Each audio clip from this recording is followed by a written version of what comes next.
पाय धरावे संताचे ते पाय तेने साधती साधने तुटते भवाची बंधनी।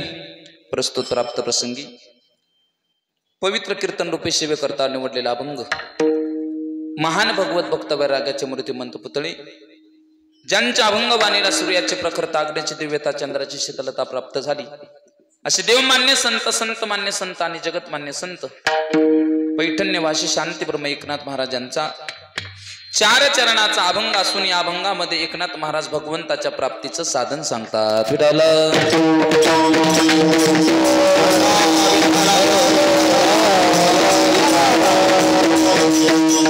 एकनाथ महाराज म्हणले बाबा ज्यांना ज्यांना देवाची प्राप्ती करून घ्यायची असेल त्यांनी एकच काम करायचं। काय काम करायचं महाराज? काही करायचं नाही, फक्त संतांच्या चरणावर भावानं नतमस्तक व्हायचं। एकदा का तुम्ही संतांच्या चरणावर भावानं नतमस्तक झाला रे झाला की तो अखिल कोट ब्रह्मांड नायक नरेश परमात्मा तुम्हाला भेटल्याशिवाय राहणार नाही। हरी प्राप्तीची उपाय धरावे संताचे ते पाय। महाराजाला प्रश्न केला, महाराज संतांचे चरण पकडल्याच्या नंतर आमचा फायदा काय होईल? महाराज म्हटले तुम्हाला तुमच्या जीवनामध्ये साध्याची प्राप्ती होईल आणि भवरूपी बंधन पूर्णपणे नाहीसं होईल। येणे साधते साधने तुटते भवाची बंधने। महाराजाला प्रश्न केला, महाराज भगवंताच्या प्राप्तीचे बरेच साधने आहेत गड्या। योग आहे, जप आहे, तप आहे, ध्यान आहे, धारणा आहे, ज्ञान मार्ग आहे, भक्ती मार्ग आहे, कर्म मार्ग आहे। हे सगळे मार्ग न सांगता तुम्ही संतांच्या चरणावर भावानं नतमस्तक व्हायला का सांगता? त्यावेळेस महाराजांनी उत्तर दिलं, गड्या बाकीच्या साधनाद्वारे भगवंताची प्राप्ती होईलच याची मात्र गॅरंटी नाही, पण तुम्ही जर संतांच्या मार्फत जर भगवंताकडे जाण्याचा जर प्रयत्न केला हीच तुम्हाला देव भेटल्याशिवाय राहणार नाही याची गॅरंटी मात्र वेदाने घेतलेली आहे। संता विना प्राप्ती नाही ऐशी वेद देते ग्वाही। महाराजाला प्रश्न केला, म्हणे महाराज तुमचे संत नेमके करतात काय? महाराज म्हटले तुमच्या जीवनातल्या सगळ्या इच्छा मनोरथ पूर्ण करण्याचं काम आमचे संत करतात। एका जनार्दनी संत पूर्ण करते मनोरथ। हा झाला अभंगाचा सरळ सरळ भावार्थ। आजच्या ठळक बातम्या संपल्या, आता हवामान खात्याचा विठाला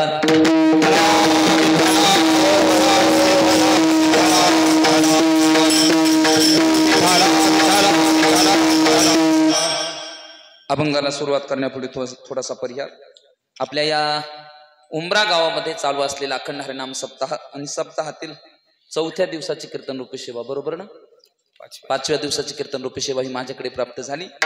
ही सेवा ज्यांच्या परिचयानं करण्याचं सद्भाग्य माझ्या जीवनामध्ये मिळालं ते आपल्याच गावचे आमचे काशीनाथजी बोंगाने सर उमरेकर, बरोबर ना? त्यांच्या संपर्कातून ही सेवा माझ्याकडे प्राप्त झाली। तसा तर आमचा जुना संपर्क माझे परम मित्र हरिभक्त पारायण आपल्या गावचं भूषण भजन सम्राट आदरणीय संगीत विशारद, आता विशारदच्या परीक्षेकडे त्यांची वाटचाल आहे। थोड्या दिवसामध्ये ज्यांनी महाराज गायन क्षेत्रामध्ये फार मोठी तयारी केली, थोड्या दिवसामध्ये हे महाराष्ट्रातला महाराज उगवता तारा आहे। माझे परम मित्र भजन सम्राट आकाश महाराज यांच्या संपर्कातून सेवा करण्याचं सद्भाग्य मला मिळालं। महाराजांनी फोन केला आणि म्हटले, महाराज तसं तर महाराजांची बऱ्याच दिवसापासून इच्छा होती सेवा घेण्याची, परंतु योगायोग माझी तारीख रिकामी नसायची किंवा त्यांचं काही अडचण याच्या, परंतु या वर्षी महाराज सुंदर योग आला। महाराज बडे बडे मंडळी कीर्तन ऐकायला बसलेले समोर, बघ काय आज खऱ्या अर्थानं आमची परीक्षाच आहे बुवा। कारण इकडून परमपूज्य हरिभक्त पारायण सुधीर महाराज आहेत, इकडून भागवताचार्य हरिभक्त पारायण आमचे कल्याणजी महाराज वारे आहेत। महाराज फार गोड व्यक्तिमत्व आहे, कथा तर सुंदर आहेच, परंतु महाराज वारकरी संप्रदायामध्ये जसं नम्रतेची भूमिका असते ही त्यांच्याकडे महाराज ती सुद्धा ऐकून बसलेली आहेत। या बाजूला भजन भीष्म आमच्या जिंतूर तालुक्याचं भूषण महाराज, बरं का जिंतूर तालुक्यामध्ये भजन जिवंत जर कोणी ठेवलं असेल ते आमचे महाराज भजन भीष्म हरिभक्त पारायण आमचे बापू आहेत। त्यांचं नाव घेणं मला आवडत नाही बरं काय, पण आदरणीय बापू आहेत, त्यांना सुद्धा धन्यवाद। गाणारे वाजवणारे तर फार महाराज एक एकावने बळे रे बापू। हे सगळं वातावरण मी पाहिलं पावडे महाराज, आणि मला ज्ञानोबरायाची गोवी आठवली। ज्ञानोबराय म्हणतात, गड्या हे असं जर वातावरण तुम्हाला जर पाहायचं असेल तर तुम्हाला स्वर्गामध्ये जावं लागेल। कुठे जावं लागेल? स्वर्गामध्ये। स्वर्गामध्ये गेल्याच्या नंतर तुम्हाला हे असं वातावरण पाहायला भेटेल, पण स्वर्गामध्ये जायचं म्हटल्याच्या नंतर अगोदर मरावं लागेल आणि मेल्याच्या नंतर स्वर्ग प्राप्ती असते। पण मी सांगेल तुम्ही मरू नका, स्वर्गामध्ये जाऊ नका, उंबऱ्यामध्ये या. जे स्वर्गात गायन चालवे, जे स्वर्गात भजन चालवे, ते भजन तुम्हाला उंबऱ्यामध्ये ऐकायला भेटल. ज्ञानोबराय म्हणतात तेथ गंधर्व गात गाणी. अरे गंधर्वासारखे गाणारे स्वर्गामध्ये असतात, परंतु इथं महाराज गंधर्वासारखे इथं स्वर्ग ज्यांनी निर्माण केलं ते भजन सम्राट आदरणीय भास्कर महाराज सोनेकर हे, त्यांना सुद्धा धन्यवाद. त्याचबरोबर माझे परम मित्र हरिभक्त पारायण कामाजी महाराज रेऊलगावकर आहेत, त्यांना सुद्धा धन्यवाद. त्याचबरोबर हरिभक्त पारायण माऊली महाराज आहेत. परिसरातून आलेले सर्व भजनी मंडळी इकडे हे आमचे बापू आहेत. दोन्ही मृदंगाचार्य महाराज इकडं सुंदर भागवत कथा करतात आणि सुंदर मृदंग सुद्धा वाजवतात. आमचे नारायण महाराज पावडे आहेत, त्यांना सुद्धा धन्यवाद. इकडं हरिभक्त पारायण मृदंग विशारद मृदंग सम्राट भागवत महाराज आहेत, त्यांना सुद्धा धन्यवाद. चोपदार आहेत, टाळकरी आहेत, विनेकरी आहेत, साऊंड सिस्टीमवाले दादा फार गुड सिस्टीम दिली, तुम्हाला सुद्धा धन्यवाद. सर्वांचे नतमस्तक होतो आणि या ठिकाणी सेवेला सुरुवात करतो. विठाला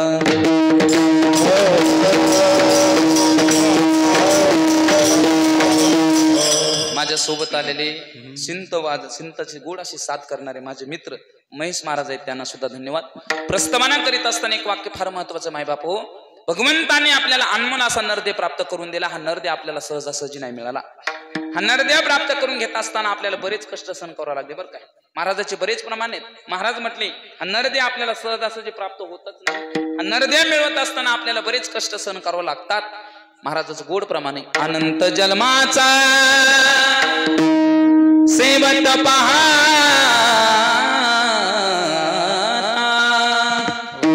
नरदेहाला तुझा. अनंत जन्माचा शेवट पाहिल्याच्या नंतर मनुष्य देह आपल्याला मिळतो. महाराज त्याचं पुढे जाऊन सांगतात एक एक योनी कोटी कोटी फेरा आणि मग लागे वारा मनुष्य देहा. एका एका योनीमध्ये आपल्याला कोटी कोटी वेळा फेरा घ्यावा लागतो, तेव्हा मनुष्य देह प्राप्त होतो. आणि मनुष्य देह मिळाल्याच्या नंतर माणसानं चिंतन केलं पाहिजे, हा मनुष्य देह आपल्याला कशा करता मिळाला. खऱ्या अर्थानं मनुष्य देह आपल्याला भजन करण्याकरता मिळाला होता. पण ज्ञानोबराय म्हणतात आपण ज्याच्या करता इथं आलो ते करायचं बाजूला ठेवलं, दुसऱ्याच भानगडी करायला लागलो. ज्ञानोबराय म्हणले हे शरीर कशाने मिळालं आपल्याला. ज्ञानोबराय गोड ओवी खर्च करतात. हे शरीराची गावा जया लागी आले पांडवा, तो कार्यार्थ गवा सांडुनिया. शरीराच्या गावाला आपण ज्याच्या करता आलो ते करायचं बाजूलाच ठेवलं आणि दुसऱ्याच भानगडी करायला लागलो. महाराज विठाला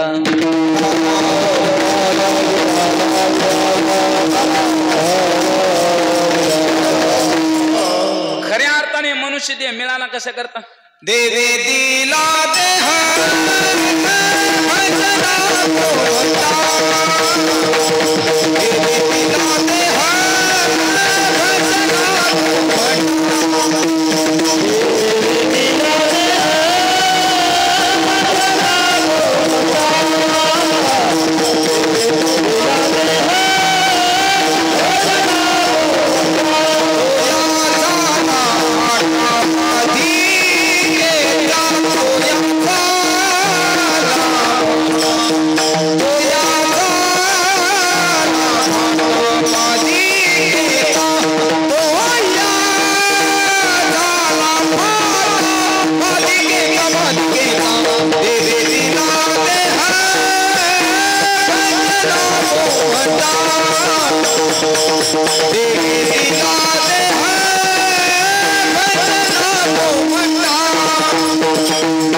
देवे दिला देह भजन गोमटा, तो या झाला फाटा बाधिकेचा. महाराज म्हणतात हा देह मनुष्य देह आपल्याला भजन करण्याकरता मिळाला. बरोबर ना महिला मंडळ. माझा तुम्हाला प्रश्न आहे, भगवंताने हे हात दिलेत आपल्याला कशाला दिलेत.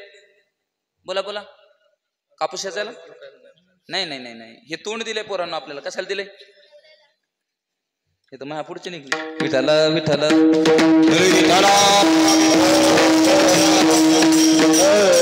अरे हे तोंड नुसतं बोलायला नाही दिलं, काय बोलायचं याचं ज्ञान करून संत मंडळी आपल्याला सांगतात. हे तोंड दिलंय बोलायला, पण काय बोलायला दिलंय. कमल मुख हरिभजन को दिया. अरे तोंड नुसतं बोलायला नाही दिलं, बडबड करायला नाही दिलं, या तोंडानं भगवंताचं गुण गाण्याकरता हे तोंड दिलं आपल्याला. राम भजन कोती अंगबल मुंग राम भजन कोती राम भजन कोती अंगबल मुंग राम भजन हे राम भजन कोती अंगबल मुंग राम भजन कोती राम भजन कोती अंगबल मुंग राम भजन कोती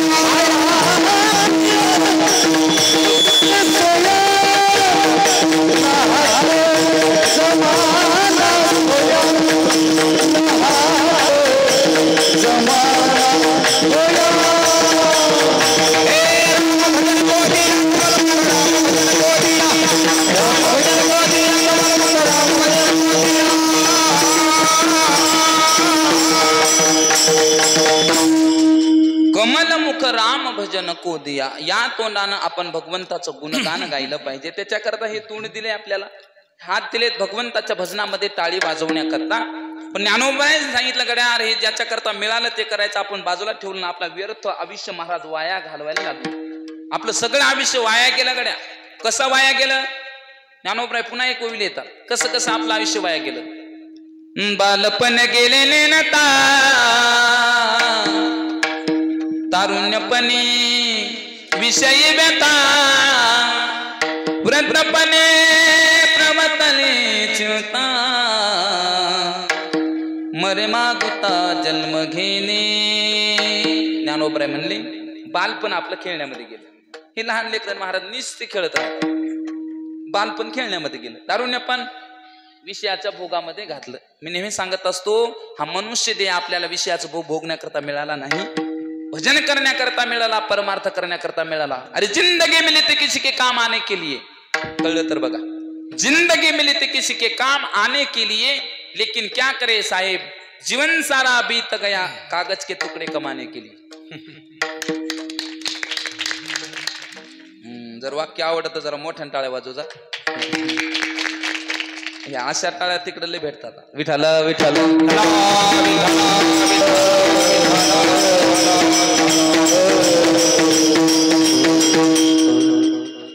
महाराजांनी सांगितलं गड्या मनुष्य जीवन मिळालं आपल्याला पैसा कमवण्याकरता नाही मिळालं. काही माणसाला वाटतं आमच्याकडे पैसा आला म्हणजे आम्हाला सुख मिळत, पण पैशामध्ये सुख नसतं गड्या. आणि पैशामध्ये जर सुख असतं तर पूर्वीच्या राजानं सर्व संघाचा त्याग करून अरण्यामध्ये राजे लोक गेलेच नसते. महाराजाचं प्रमाण आहे, प्रपंच जरी सुख जोडी तरी का सेविती गिरी कंदारे. राज्य टाकून गेले थोडे तरी ते काय वेडे मानावे. महाराज म्हणतात राज्य टाकून गेलेले लोक काय वेडे होते काय. असं एक उदाहरण सांगतो मी तुम्हाला. अरे एक राजा या भारत वर्षामध्ये होऊन गेला, भारत भूमीमध्ये होऊन गेला. त्या भारत भूमीवर त्या राजाला महाराज स्वर्गातल्या लोकांना जे भोग भोगायला मिळत नव्हते तो राजा इथं भोगायचा. भोग भोगून भोगून भोगून कंटाळा आला आणि सर्व संघाचा त्याग करून तो अरण्यामध्ये गेला. 18 भार वनस्पती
माझा भार वनस्पती फळे फुले ओळती बावी त्या पोखरणी नदी गंगा वाहती.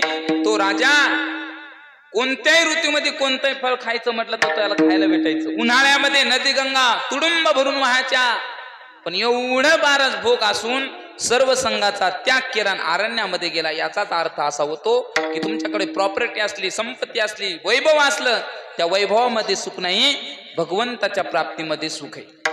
म्हणून काही माणसानं महाराज आपलं आयुष्य सगळं पैसा कमवण्याकरता घातलं, परंतु एका मदलासा मातेनं बाळाला झोका देत असताना उपदेश केला, बाळा तू पैसा कमवशील, पैसा कमवल्याच्या नंतर तुला वाटलं सुख मिळेल, परंतु पैसा गोळा करून करून करून अंत काळाच्या वेळेला तुला दुःख होईल बरं. म्हणून तू उठ अरण्यामध्ये जाऊन सद्गुरूच्या प्राप्तीचं साधन कर. म्हणून एक मदलासा मातेनं मला दृष्टांत दिला. महिला मंडळ तुम्ही झोका देता का? झोका झोका ना तुम्ही देता का? यायच्याकडे कामाला येता नाही, सगळेच काम इकडे यायलेत ना पुरुषाकडे. म्हणून विचारलं.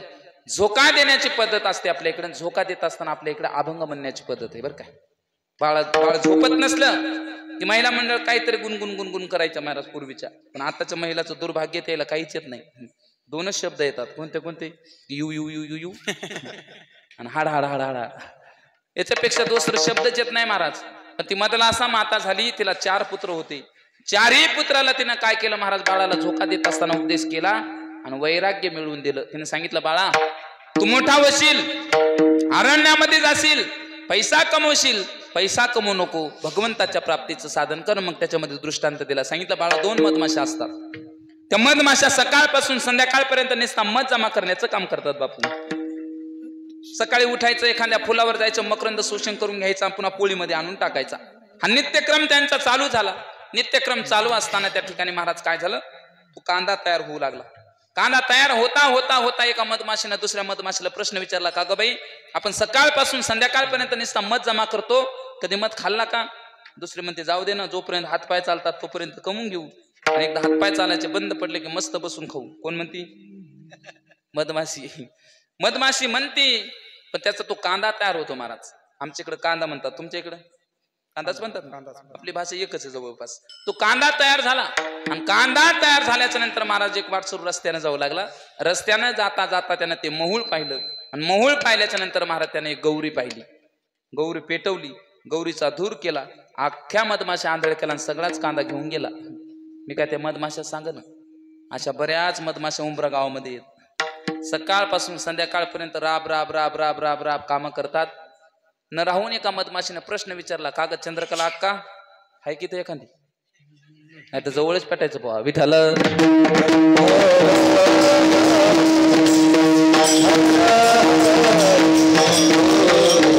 अगं सकाळपासून संध्याकाळपर्यंत आपण नुसतं राब राब राब राब राब राब राब राब काम करतो. गावामध्ये कल्याण महाराजाची भागवत कथा आहे, कथा ऐकायला गेलती का? ती म्हणते, जाऊ दे ना, आपलं कुठं कथा ऐकायचं वय. अगं जोपर्यंत हातपाय चालतात तोपर्यंत कमवून घेऊन, एकदा हातपाय चालायचे बंद पडले की मस्त कथाच ऐकत फिरू. कोणाच्या जीवावर? सुनाच्या. सून येती तशी येत नाही, गौरी आणती, गौरी पेटवते, गौरीचा धूर करते, हिला आंधळ करते, सगळेच घेऊन जाते. नाही का? मी सांग ना, ज्ञानोबराय सांगतात, सांडी सांडी रे बाळा, सांडी संसार चंदू, मासिया मवळ रे, कैसारची याला कंदू, जोडून आणखी नेला तया फुकटची वेदू, तैसी गती तुझ होईल. ए बाळा, त्या मधमाशासारखी गती तुला होईल. अंत काळाच्या वेळेला तू गोळा केलेला पैसा दुसऱ्याच्या हातामध्ये गेल्याच्या नंतर तुला दुःख होईल. म्हणून पैसा कमवण्यापेक्षा अलौकिक धन कमव गड्या विठाला.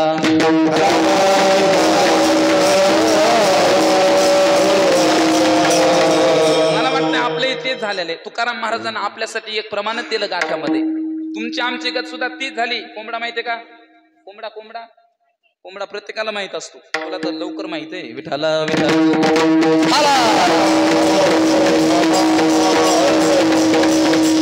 कोंबडा काय करतो? सकाळी उठल्याच्या नंतर उकंड्यावर जातो. कीर्तनामध्ये बडबड करू नये बरं काय. जो कीर्तनामध्ये बडबड करीत असतो तो पुढच्या जन्मामध्ये बेंडूक होत असतो. काय होतो? बेंडूक. मग आता इथून पुढे कीर्तनात बोलायचं नाही. तुम्ही जर कीर्तनात बोलली पुढच्या जन्मामध्ये बेंडूक झाला. विठाला विठाला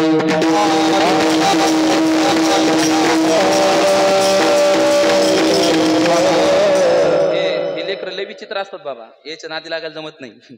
एकदा मी त्या कीर्तनाला गेल्याच्या नंतर असा एक समोर लेकरू बसलो होतो, त्याला मी प्रश्न विचारू लागलो. प्रश्न विचारता विचारता त्याला आला राग. ते उठून उभा राहिला म्हणे, महाराज लयच प्रश्न विचारायला. मी म्हणलं का मग काय करू? म्हणे मी तुला विचारलो देतो का उत्तर? मी म्हणलं हो विचार प्रश्न. ते उठून उभं राहिलं म्हणे तू देव आहे का? देव आहे का म्हटल्याच नंतर मला घामच आला. मी म्हणलं नक्की इथं विचार सागर असला पाहिजे. अहम ब्रह्मास्मी. मी म्हणलं काय उत्तर द्यावं म्हणून त्याला सांगितलं हो मी देवच आहे. त्याला दुसरा प्रश्न विचारला, मग आमच्या गावचं मारुती आहे का? म्हणे मारुती आहे का म्हटल्याच नंतर मला विचित्र वाटलं, पण त्याला सांगितलं मी हो तुमच्या गावचं मारुतीच आहे. ते उठून उभं राहिलं होतं, त्यानं मला 2 प्रदक्षिणा मारल्या. प्रदक्षिणा मारत असताना त्याला म्हणलं काय रे काय करतो? ते म्हणे तू मारुतीच आहे का? मी म्हणलं हो. ते म्हणे तू शेपूट कुठे गेली पाहतो?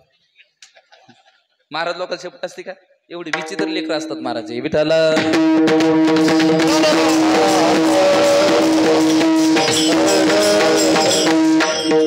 महाराजांना त्यासाठी महाराज आपल्याला कोंबड्याचं उदाहरण दिलं. कोंबडा सकाळी उठल्याच्या नंतर उकंड्यावर जातो आणि उकड्यावर जाऊन काय करतो? निस्ता उकरतो महाराज. उकरत उकरत उकरत उकरत पुढे जातो. बरं तो निस्ता उकरतो का उकरलेलं खातो? उकरलेलं त्याला अजिबात खायला मिळत नाही महाराज. फक्त उकरीत उकरीत पुढे जातो. तसं तुमचं आमचं झालंय. तुका म्हणे झाली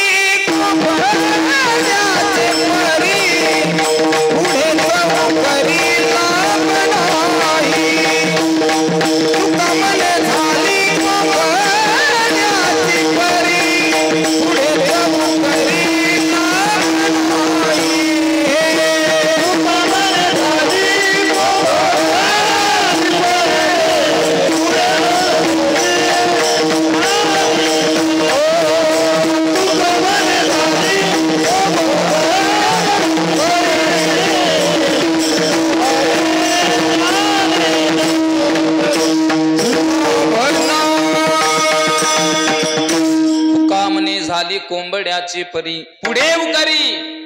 लाभ नाही. उकरण्याचं काम कोंबड्याचं आहे, पण खाण्याचं काम सगळे मागचेच करतात. म्हणून मी नेहमी सांगत असतो पैसा कमवून घेण्यापेक्षा महाराज ठेवण्यापेक्षा अलौकिक असं धन कमवलं पाहिजे. अलौकिक धन कोणते? महाराज म्हणतात परमार्थ महाधन जोडी देवाचे चरण व्हावया जतन हे उपाय लाभाचे. परमार्थातलं महाधन आपण जोडलं की महाराज देव आपल्याला जवळ होतो. ताळाची पोळ्या धन ताळाचे पोळ्या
जीवन. महाराज म्हणतात अलौकिक धन माणसानं कमवलं पाहिजे. म्हणून धन कमवायचं असेल तर अलौकिक कमवलं पाहिजे. कारण तरुण पण आमचं सगळं आम्ही धन कमवण्याकरता वाया घालवलं गड्या.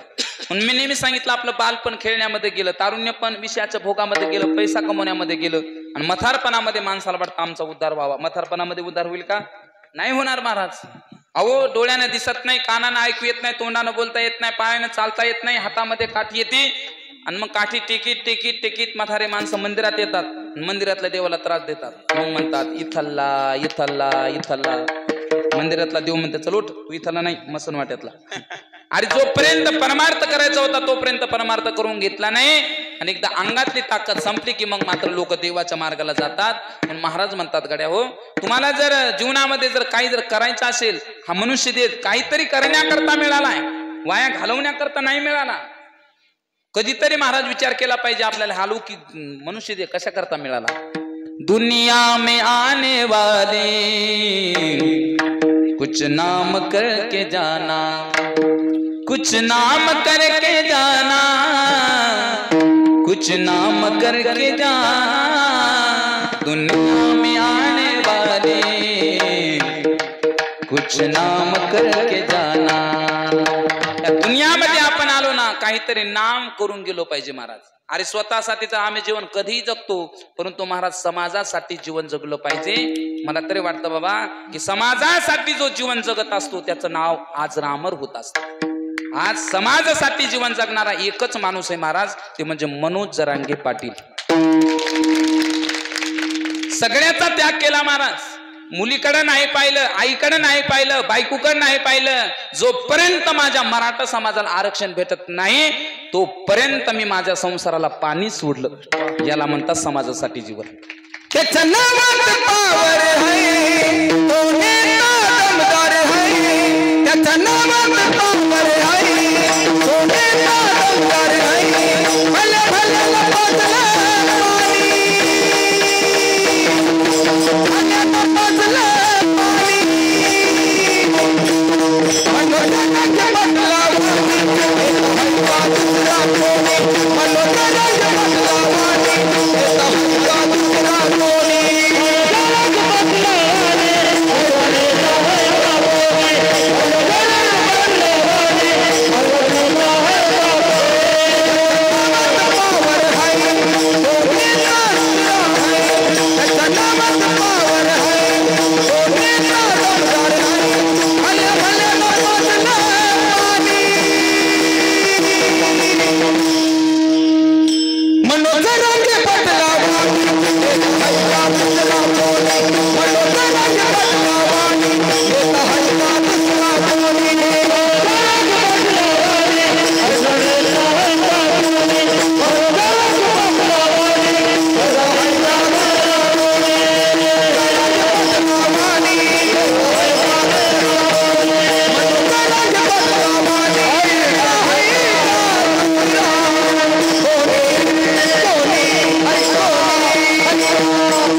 मनोज जरांगे पाटलाने महाराज समाजासाठी जीवन जगलं आणि जगत आहेत. जोपर्यंत माझ्या मराठा समाजाला आरक्षण भेटत नाही तोपर्यंत मी अन्नाचा तर त्यागच केलाय, परंतु जोपर्यंत माझ्या मराठा समाजाला आरक्षण भेटत नाही तोपर्यंत मी कोणालाच बाकीच्या राजकारण्याला सुखी जीवन जगू देणार नाही. ही भूमिका आहे त्यांची महाराज.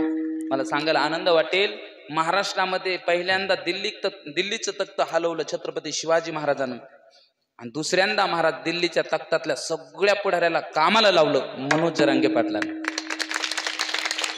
ते आरक्षण भेटल न भेटल हा पुढचा विषय, परंतु महाराज बऱ्याच दिवसाच्या नंतर मराठा समाज एकत्र जर कोणी केला असेल ते मनोज जरांगे पाटलांनी केलं बरं काय. ही फार मोठी आहे महाराज. ही क्रांती, हे समाजासाठी जीवन जगणं महाराज याला म्हणतात. आणि जे समाजासाठी जीवन जगत असतात ना ते अजरामर होत असतात. म्हणून महाराज म्हटले हे मनुष्य देह तुम्हाला स्वतःपुरता मर्यादित नाहीये, तुमच्या बरोबर जगाचं सुद्धा कल्याण झालं पाहिजे असं जीवन जगलं पाहिजे. माझे गुरुजी चंद्रशेखर महाराज मी पाठाला होतो त्यावेळेस त्यांच्या मुखातून एक वाक्य ऐकलं. अरे तू ज्ञानेश्वरी वाचतो यात नवल नाही, तू ज्ञानेश्वरी वाचतो यात नवल नाही, तू ज्ञानेश्वरीच्या वव्या पाठ करतो यातही नवल नाही, तुम्ही ज्ञानेश्वरीचं पारायण करता यातही नवल नाही. तुमच्या बरोबर घरातल्या सगळ्यांना ज्ञानेश्वरीचं पारायण करणं हे अलौकिक काम आहे. हे अलौकिक काम आहे महाराज. एकट्यानं परमार्थ करणं ही मान्य नाही. आपण केलेला परमार्थ आपण तर परमार्थ करतो, परंतु आपल्या बरोबर समाजानेही परमार्थ करावा. हे जीवन म्हणजे संतांचं असतं महाराज. मला सांगायचं जीवन मिळालं ना आपल्याला तर जीवन मिळाल्याच्या नंतर काहीतरी अलौकिक कार्य केलं पाहिजे, कारण हे मनुष्य देह आपल्याला भगवंताच्या प्राप्ती करण्याकरता मिळाला. म्हणून काही साधक मंडळी एकनाथ महाराजाकडे गेले. नाथ महाराजाला म्हणले, नाथ बाबा आम्हाला तो देव मिळवायचा आहे, आम्ही काय केलं पाहिजे? महाराज म्हटले, तुम्ही खऱ्या संतांच्या चरणावर नतमस्तक हो. एकदा का तुम्ही संतांच्या चरणावर नतमस्तक झाले की तुम्हाला देव भेटल्याशिवाय राहणार नाही. अभंगाचं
उपाय धरावे संतांचे ते पाय. महाराज म्हटले, भगवंत जर तुम्हाला मिळवायचा आहे ना, मग तुम्ही काय करा, संतांच्या चरणावर नतमस्तक व्हा.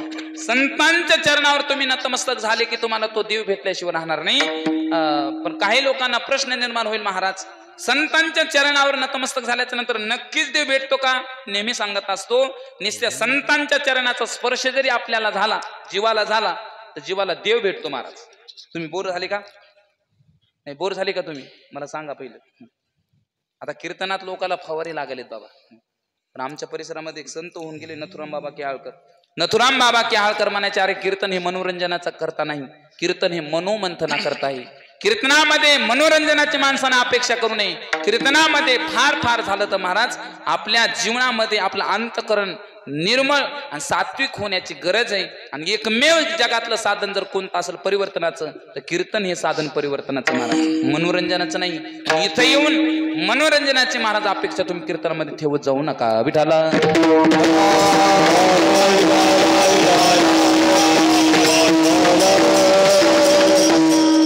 निस्त्या संतांच्या चरणाचा स्पर्श जरी झाला तर देव उभा राहतो. एक दृष्टांत सांगतो पुढे चालतो. काय झालं ते, रामायण चालू होतं. रामायणामध्ये सेतू बांधणं चालू होतं. बरेच वानर सेना एकत्रित आली होती. नळ होते, नीळ होते, जाबवंत होते, अंगत होते. बरीच वानर सेना एकत्रित आली आणि ते काय करायचे, दगड उचलायचे समुद्रात टाकायचे. दगड उचलायचे समुद्रात टाकायचे. स्पर्धा सुरू झाली. दगड उचलायचा समुद्रात टाकायचा. तिथे एक लहानसा प्राणी आला होता. तिला सुद्धा वाटू लागलं धर्माचं काम चालू आहे आणि धर्माच्या कार्यामध्ये मी मदत केली पाहिजे.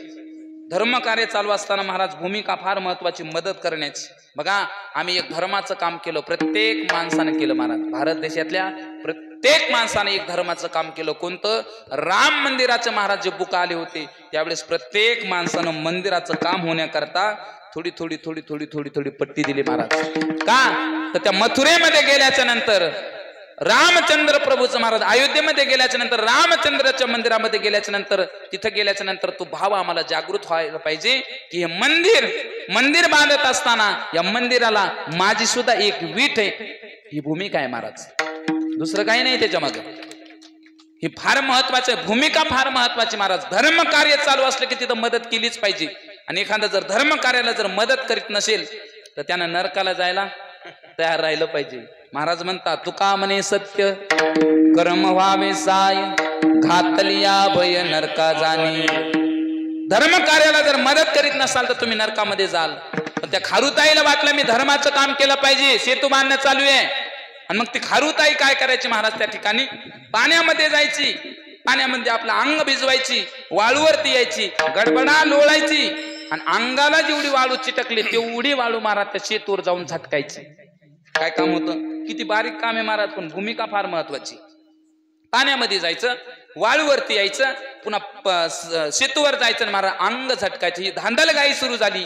पण हनुमंतरायाने भला मोठा एक दगड उचलला आणि जिथं पाय द्यायचा तिथं पाय न पडता तो पाय त्या खडुळीच्या शेपटीवर पडला. एवढे मोठे बल्लाढ्य हनुमंतरायाने इतकुशी खारुताई, ज्या क्षणाला महाराज तो पाय त्या खडुळीच्या शेपटीवर पडला त्या क्षणाला ती खारुताई मोठ्यानं ओरडली, किंचाळली. आणि ज्या क्षणाला ती खारुताई ओरडली त्या क्षणाला महाराज प्रभू रामचंद्र तिथून उभे राहिले. तिथं एका दगडावर बसलेले होते. त्या खारुताई जवळ आले, खारुताईला हातावर घेतलं आणि महाराज आपल्या हातानं तिला गोंजारत गोंजारत हात फिरवत फिरवत प्रश्न विचारू लागले, खारुताई काय झालं म्हणून. आजही एखादी जर तुम्हाला खडुळी दिसली ना, त्या खडुळीच्या अंगावरती पांढऱ्या रंगाचे चट्टे आहेत महाराज. ते चट्टे म्हणजे माझ्या रामचंद्र प्रभूने फिरवलेल्या बोटाच्या खुणा आहेत. खारुताई बोलू लागली, रामा मी धर्माचं काम करू लागली आणि धर्माचं काम करीत असताना मला कुणीतरी व्यत्यय आणलाय. रामा, रामचंद्राने सांगितलं, माझ्या राज्यामध्ये धर्माचं काम करीत असताना तुला व्यत्यय आणलाय, सांग सांग सांग कोण व्यत्यय आणलाय, त्याला मी आताच्या आता शिक्षा करतो. रामचंद्राचे हे वाक्य ऐकल्याच्या नंतर महाराज खारुताई म्हणले, बघ बरं रामा, शिक्षा झाली पाहिजे, शिक्षा झालीच पाहिजे. राम म्हणला, हो होणार, शिक्षा होणारच, सांग नाव. नाव सांग म्हटल्याच्या नंतर खारुताई म्हणली, हनुमंतराया. हनुमंतरायाचं नाव घेणं आणि राम अर्धा गार होणं संगच. म्हणला, हे तर कार्यकर्ता निघाला बुवा, मग कार्यकर्त्याला शिक्षा करायची का कार्यकर्त्याला. पण ते राम राज्य होतं, रामाच्या राज्यामध्ये कुत्र्याला नाही मिळालं होता, इथं माणसाला भेटेना. आता विठाला विठाला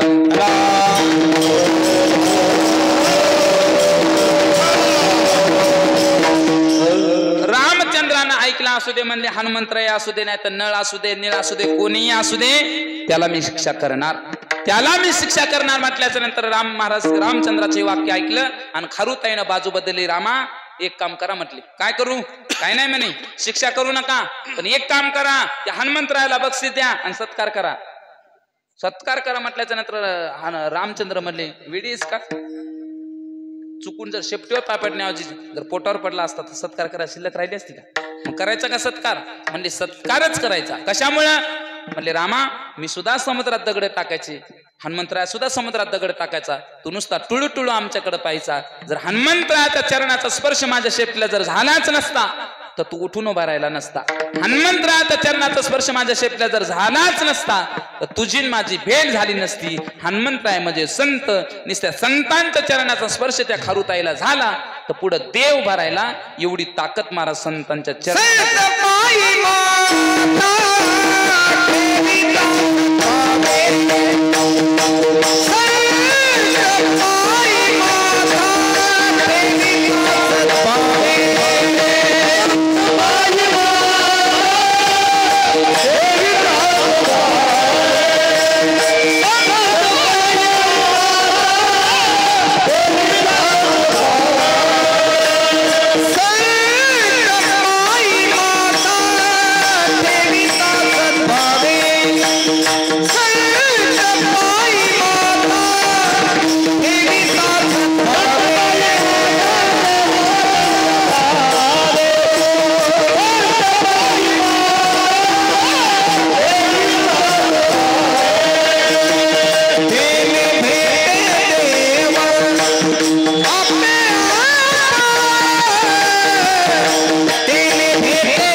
ठेविता सद्भावे तिने भेटे देव आपे आप. महाराज म्हटले संतांच्या चरणावर तुम्ही भावांना नतमस्तक झाला की देव भेटतो. महाराज हनुमंतरायामध्ये संत आहेत, नुसत्या संतांच्या हनुमंतरायाचा चरणाचा स्पर्श त्या खारुताईला झाला तर पुढे देव भरायला महाराज एवढी ताकद संतांच्या चरणामध्ये. पण खरे संत भेटणं फार महत्वाचे. आता या कलियुगामध्ये बरेच संत झाले महाराज. महाराज प्रमाणे आईसे संत झाले कली तोंडी तंबाखूची नळी. तंबाखूची नळी घेऊन फिरणारे बरेच संत झाले महाराज. पोटासाठी संत झाले कलित बहुत. कलियुगामध्ये असे संत बरेच झाले. तुकाराम महाराज तुकाराम महाराजाकडे एक व्यक्ती आली. तुकाराम महाराजाला म्हणून राहिली, महाराज आमच्या गावामध्ये फार मोठे एक साधू आहेत. म्हणजे कशाहून? म्हणजे त्यांनी भगवे वस्त्र धारण केलेत म्हणून. तुकाराम महाराज म्हणले नुसते भगवे वस्त्र धारण करणाऱ्याला जर तुम्ही साधू म्हणसाल तर मला कुत्र्याला सुद्धा साधू म्हणावं लागेल. का? कुत्र्याचा रंग कसा असतो? भगवे तरे स्वान सहजची वेश त्यांचा, किंवा वरी भगवा झाला नामे अंतरी बस केला कामे तया म्हणून साधू जगी विटंबना बादू. त्याला साधू म्हणता येणार नाही. जगाच्या बाजारात तुम्हाला सगळ्या पदव्या भेटतील गड्या. भागवताचार्य भेटल, आचार्य भेटल, कीर्तनकार भेटल, मृदुंगाचार्य भेटल, गायनाचार्य भेटल, पण संत ही पदवी जगाच्या बाजारात भेटत नाही. किती जरी तुम्ही पैसे दिले, किती तरी धनाच्या पेट्या दिल्या तरी संत ही पदवी जगाच्या बाजारात भेटत नाही. नाही संतपण मिळत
नाही संतपण मिळते हाटी हिंडता कपाटी राणीवरणी. महाराज म्हटले रानावनामध्ये हिंडण्यामध्ये, कपाटीमध्ये लपून बसण्यामध्ये संत पदवी भेटत नाही. किती धन दिलं तरी संत ही पदवी जगाच्या बाजारात भेटत नाही. मग संत म्हणायचं कोणाला? आमच्या मुक्ताबाईनं 28 संत म्हणावे ऐसिया, संत म्हणावे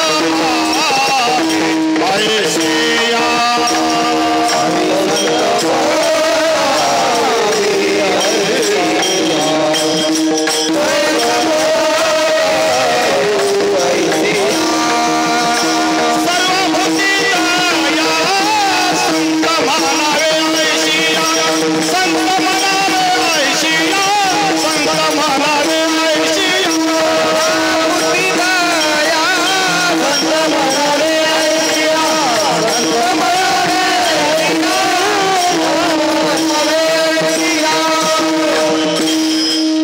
संत म्हणावे ऐशिया सर्वाभूती दया. ज्याच्या अंतकरणामध्ये प्रत्येकाच्या विषयी दया आहे त्याला संत म्हणा. आमच्या मुक्ताबाईने सुद्धा सांगितलं, संत तोची जाना जगी दया क्षमा ज्याचे अंगी. ज्ञानोबराय मधुकरी मागण्याकरता आळंदीला गेले होते. लोकांनी मधुकरी दिली नाही. मधुकरी न दिल्यामुळे महाराज त्या ठिकाणी महाराज झोळीमध्ये दगड टाकले, माती टाकली, शेण टाकलं. ज्ञानोबरायला वाटलं इंद्रायणचं पाणी आपण प्यावं आणि आपली भूक भागवावी. इंद्रायणचं पाणी पिण्याकरता ज्ञानोबराय गेले, परंतु इंद्रायणचं पाणी सुद्धा विसोबा खेचरानं महाराज पिऊ दिलं नाही. हाताला पकडलं महाराज ढकलून दिलं. जा म्हटले संन्यासाच्या कार्ट्या. सिद्धभेद बाटवला, आळंदी बाटवली. आता इंद्रायणी बाटवायची का काय? ज्ञानोबरायने हे वाक्य ऐकलं. ज्ञानोबराय म्हणले, काका अहो जीवाच्या येण्याने कुठं इंद्रायणी बाटत असती का? त्यावेळेस महाराज विशोबा खेचरांनी सांगितलं, जा संन्यासाच्या कार्ट्या ज्ञानाच्या गोष्टी सांगू नको, निघ इथून. ज्ञानोबराय अनवाणी पायाने सिद्ध बेटामध्ये गेले. मात्र थोडासा राग आला होता ज्ञानोबरायला. ज्ञानोबरायला राग पहिल्यांदा आला आणि ज्ञानोबरायानं ताटी लावून घेतली. ताटी लावून घेतल्याच्या नंतर महाराज आमच्या मुक्ताबाई पळत आल्या. मी नेहमी सांगत असतो, मुक्ताबाईची उपकार महाराज या वारकरी संप्रदायावर फार मोठे. मुक्ताबाईनं 3 जणाला घडवलं. कोणाला? मुक्ताबाईनं सर्वात अगोदर घडवलं ज्ञानदेवाला, मुक्ताबाईनं नंतर घडवलं चांगदेवाला आणि मुक्ताबाईनं त्याच्यानंतर घडवलं नामदेवाला. 3 जणाला महाराज आमच्या मुक्ताबाईनं घडवलं. या वारकरी संप्रदायावर फार मोठे मुक्ताबाईचे उपकार आहेत. मुक्ताबाई पळत आल्या आणि पळत आल्याच्या नंतर ताटीला महाराज अशी थाप मारली. दादा, हो दादा, ज्ञान दादा, तुम्ही रागावलात का हो? तुम्ही माहिती आहे तुम्ही कोण आहेत? तुम्ही संत आहेत. बरं, संताला रुसण्याचा अधिकार नाही दादा. या लोकांना किती जरी तुमच्यावर रागावले तरी त्यांना रागू द्या, परंतु संतांना रुसण्याचा अधिकार नाही दादा. अहो एखाद्या वेळेस जीभ जर दातानं चावली तर दात पाडतं का कोणी दादा? नाही ना. अहो तुम्ही योगी आहेत. योगीचं अंतःकरण कसं असतं? योगी पावन मनाचा असतो दादा.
कसा असतो दादा? योगी पावनवनाचा असतो दादा.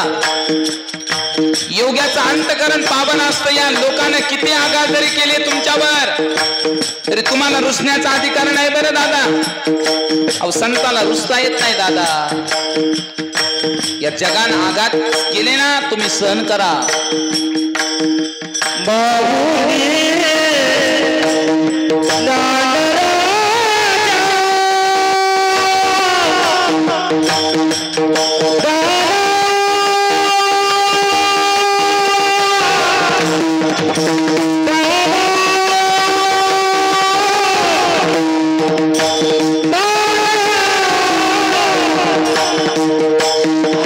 आपल्याला अज्ञान असल्यामुळं ते अज्ञान दूर करण्याकरता, परमतत्व दाखवण्याकरता कुणीतरी दुसरी व्यक्ती लागती. ती दुसरी व्यक्ती म्हणजे संत. ते संत काय करतात? ते परमतत्व दाखवतात, अज्ञान दूर करतात. म्हणून महाराज म्हटले, संता विना प्राप्ती नाही, ऐशी वेद देती ग्वाही. संताशिवाय देव कळणं महाराज शक्य नाही. बरं, संताच्या व्यतिरिक्त तर तुम्ही जर देवाकडे जाल तर देव तुमचा स्वीकार सुद्धा करणार नाही. काय झालं? एक लेकरू अंगणामध्ये खेळू लागलं. अंगणामध्ये खेळता खेळता खेळता त्याला शिंबूड आला आणि शिंबूड आल्याच्या नंतर महाराज सकाळची वेळ होती. त्याचे वडील शेतातून घरी येऊ लागले. वडील शेतातून घरी येत असताना महाराज त्या मुलानं पाहिलं आणि मुलानं पाहिल्याच्या नंतर त्याला प्रेम निर्माण झालं. मुलानं हात वर केले आणि वडिलाकडे पळू लागला. वडिलाकडे पळू लागला. पप्पा आले, पप्पा आले, पप्पा आले असं म्हणत पळू लागला. पण पळता पळता पळता त्याच्या वडिलानं पाहिलं शिंबूड आलेला आहे आणि माझ्याकडे येतंय. त्या वडिलांना लांबूनच केलं, झिडकारून लावलं. झिडकारून लावल्याच्या नंतर महाराज त्या ठिकाणी त्या मुलाला काय वाटलं नाही, परंतु त्याच्या आईला राग आला. त्या आईनं सांगितलं, पप्या इकडे. त्या पोराला जवळ घेतलं, त्याचा शेंबूड धुतला, त्याला स्नान घातलं, क्रीम लावली, पावडर लावलं, गंध लावला आणि मग सांगितलं, चांगले कपडे परिधान करायला गेलं, मग सांगितलं जाय तुझ्या वडिलाकडे. वडील बैठकीमध्ये बसलेले होते. तो मुलगा लांबच उभा राहिला आणि लांबूनच म्हणला, काय पप्पा बरं आहे का? एवढा गोंडस लेकरू पाहिल्याच्या नंतर महाराज त्या मुलाला पाहिल्याच्या नंतर वडिलाच्या मनामध्ये सुद्धा प्रेम निर्माण झालं. आणि ते महाराज मुलगा पाहिल्याबरोबर वडिलांनी सांगितलं, पप्प्या इकडे इकडे इकडे हे पद आहे मला आता. ते म्हणे चल हात, आता येतो का? दृष्टांत संपला, सिद्धांत लक्षात घ्या. ज्या वेळेस त्या मुलाला वडिलाची गरज होती त्यावेळेस मुलानं वडिला स्वीकार केला का? नाही. पण आईनं शृंगारित केल्यामुळं महाराज वडिलाची सुद्धा गरज पडली नाही. वडील म्हणजे भगवंत, आई म्हणजे संत. अरे एकदा का आपल्याला महाराज संतानं जवळ धरलं रे धरलं की आपल्याला वडिलाची म्हणजे देवाची सुद्धा गरज नाही. धरतील हाती संत कृपावंत आणि पाळी पंढरीनाथ लळा त्यांचा विठोबा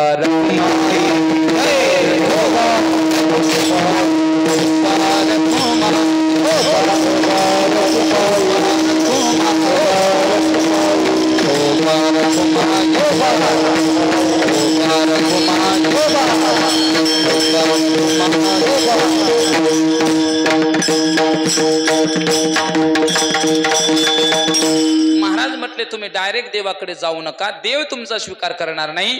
परंतु संतांच्या मार्फत तुम्ही जर देवाकडे जाल तर नक्की देवाला तुमच्याकडे यावं लागेल. महाराजाला प्रश्न केला, म्हणे महाराज नेमके संत करतात काय? महाराज म्हटले तुमच्या जीवनातल्या इच्छा संत पूर्ण करतात. अभंगाचं शेवट.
बंधने बंधने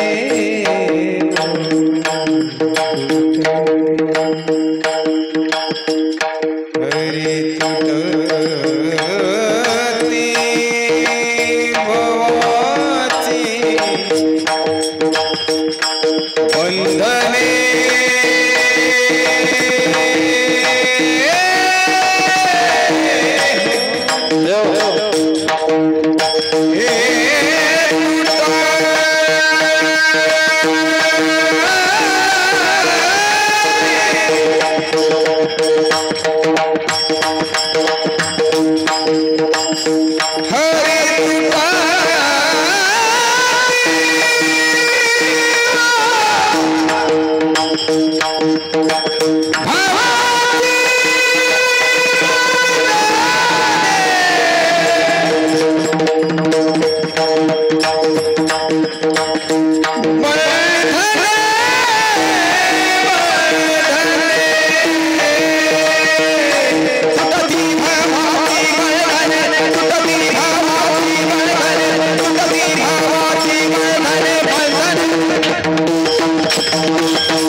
त्या अभंगाचा अर्थ असा असेल माझा दावा नाही. श्री गुरूंच्या मुखातून ऐकलं, तुमच्या पुढे मांडण्याचा प्रयत्न केला. योग्य असेल गुरुजींचं, अयोग्य असेल माझ्या बुद्धीचा दोष.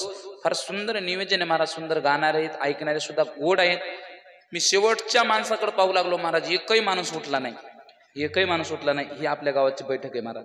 या बैठकीनुसार महाराज आपल्या गावाचे संस्कार कळत असतात बरं काय. आणि संस्कार महाराज नुसते इतक्या पुरते मर्यादित नसतात, हे संस्कार महाराज महाराष्ट्रभर जात असतात. मग तुमच्या गावाचे सुंदर बैठक आहे, सुंदर वाजवणार आहे, सुंदर गाणार आहेत. सर्वांचरणी एकदा नतमस्तक होतो आणि सेवेला पूर्ण देतो.